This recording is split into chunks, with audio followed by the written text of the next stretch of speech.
Nece yani tembel? Tembel! Kadırlardan düzgün istifade etmek lazımdır. Her adamın öz yeri var. Şeşbeş, birinin yeri tarladır, öbürünün yeri... Çayxana. Ne? Rehberlik! Sen, Kadir bilen yoktur da. Gözleri götürmür de. Biri elə mən özüm briqadiya qədəm qoyan kimi, o saat mitilini atırlar bayra. Belə də ədalətsizlik olar. Ədalət yoxdur da. İndi mən pambıq suarram, yenə də hər tərəfdən qəmiş qoyurlar. Canın çıxsın. Pambığa həddindən artıq su bırakma, ha? Qəmiş qoymasınlar. Çahariyək.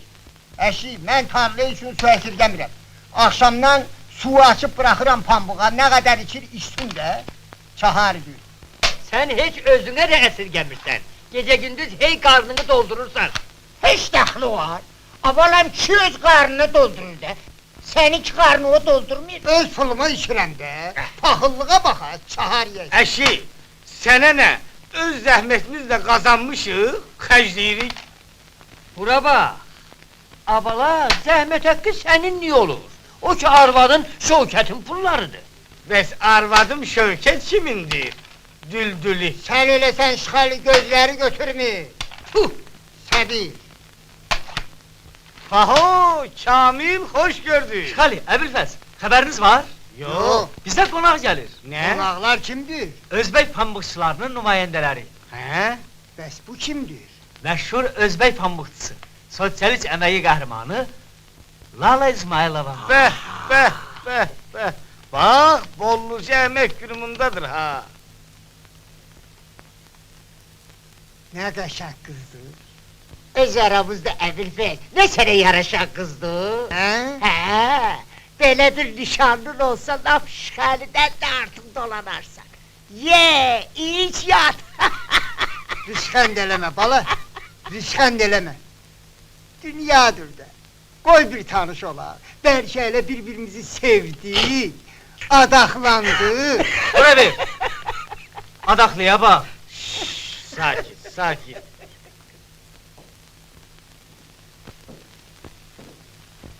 Görəsən qonaqlarımız nə vaxt gələcək?